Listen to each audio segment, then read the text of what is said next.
tao sa Ginoo. Oh my Lord, Ginoo, the service tonight is going to be a shambles. kini nga maong serbisyo karon maulaw taan ni ron. He went to Rodney. Yato siya ni doktor. He said, man of God, Ingon siya ang mga anak tao sa Ginoo. don't you need to get along with the Father God? Kinahanglan ubalik ka sa dalan sa atong amahan. Rodney played video games, Si Ronnie nagpadayon og dula sa video game. praying with the children. O nag-ampo siya sa mga kabataan. The pastor went to the other pastors. Ang pastor niadto sa lain nga pastor. He said, I'm going to have to warn you. Ingon siya ako kang maduan. I don't think Pastor Rodney's ready.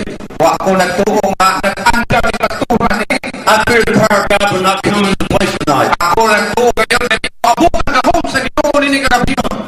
That night, Pastor Rodney walked in, si pastor Ron si pastor nagtakapa. and the first words out of his mouth, O niya ako na pulo tumigawas niyang baba. well, hallelujah, Jesus. O nga hallelujah, Jesus. Hallelujah, Jesus. Hallelujah, Jesus. And the power of God hit that place, and everybody in the sanctuary would fall out under the power. O ang gahom sa Ginoo miabot niya na maong lawak. O ang tanan na tumba diya sa gahom. The Holy Ghost came in power. O ang Espiritu Santo maghatag og gahom. The Holy Ghost came in power. Ang Espiritu Santo naghatag sa gahom. Because the pastors didn't know what Dr. Rodney knew. Tungod kay wa man nakahibalo ang pastor unsay nahibaluan na maong bisita. He always stayed in the presence of God. Siya kanunay nga nagpabilin diya sa presensya sa Ginoo. Even when playing video games with the kids, Bisan pa nagdula siya og video game diya sa mga kauban sa mga kabataan. he was tapped into heavenly realms. Siya naidugtong diya sa gitong nga dapit. Hallelujah, hallelujah. Oh, hallelujah. Praise you, Jesus. Oh, praise you, Jesus. Linda, this is not going like a plan, but it's a holy. I'm telling you. That's all right. That's okay. I want to talk a little bit today about the gifts of the Spirit, but I think I already am talking about it. Matisgot ako gasa sa Espiritu Santo. Jesus. Analisa namin. John chapter 3, Juan Kapitulo 3, verse 3. versikulo 3. Jesus answered and said unto them, Si Jesus mitubag og ingon kanila, Verily, verily, I say unto you, sa pagkatinuod mo ingon ako kaninyo. except a man be born again, Gawas ko ang usa ka tao matao pag-usap. he cannot see the kingdom of God. Dili siya makakita sa gingarian sa Dios. Verse 5. Versikulo 5. Verily, verily, I say unto you, unto thee, Sa pagkatinuod mo ingon ako kaninyo. except a man be born of water and of the Spirit, Gawas ko ang tao nga himugso diha sa tubig ug sa espiritu. he cannot enter the kingdom of God. Dili siya makasulod sa gingarian sa Dios. Verse 6. Versikulo 6. That which is born of the flesh Siya ang tao diha sa unod. is flesh. Unod. That which is born of the Spirit Apan siya ang tao diha sa espiritu. is spirit. Espiritu.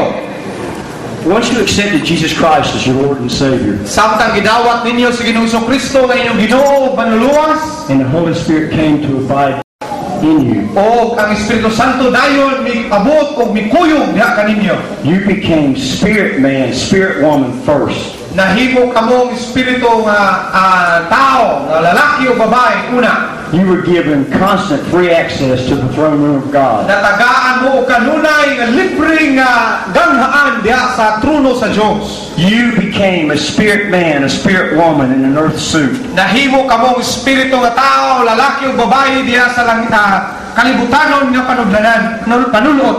Amen. Amen. Verse 11. Versikulo 11. Verily, verily, I say unto thee, Sa pagkatinuod mo ingon ako kanimo. we speak Ako misulti that we do know, nga kita nakahibalo and testify o nagapamatuod that we have seen, nga kita nakakita and ye o kamo receive not our witness. wala nagdawat nga usa ka saksi. Now here's the key. Mao ni ang yabi How you can minister on earth unsaon nga makapapangalagad mo dinhi sa kalibutan but still be in heaven. apan sa gihapon nagpabilin mo nga naa sa langit Because you have the same spirit tungod kay dula man mo'y susama nga espiritu that Jesus Christ had. nga nabatunan ni Ginoong Kristo. Amen. Amen.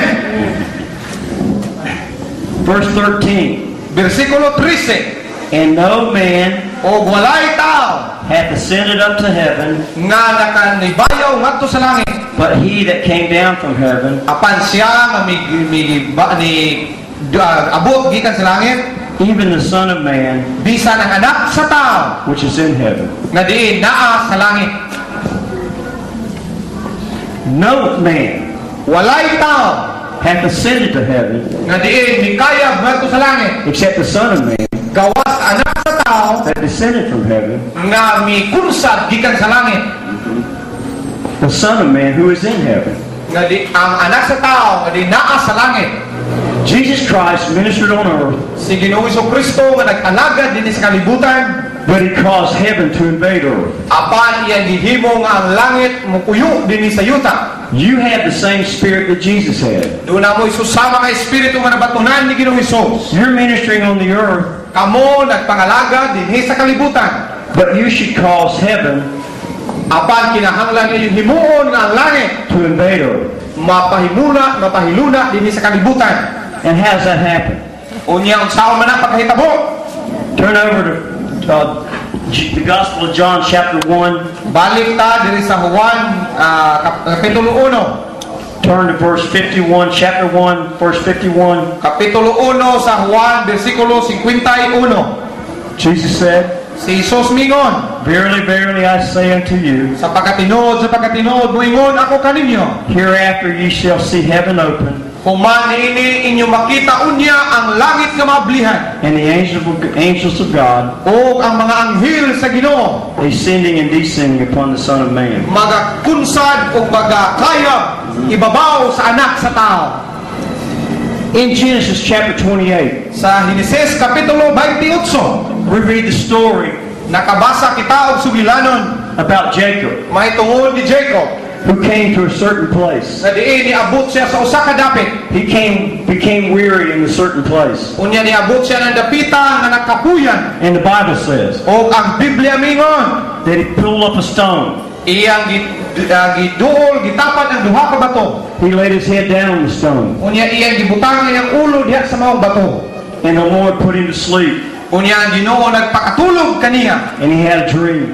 Unya siya nakabatulog damgo. He saw Iyang nakita in the dream diha sa maong damgo a ladder ang usa ka hagdan extending from earth nga diin kini gituy-od paingon sa kalibutan with the angels of God uban sa mga anghel sa Dios ascending nga mikayab and descending og mikunsad on the ladder of heaven. diha sa maong hagdanan sa langit.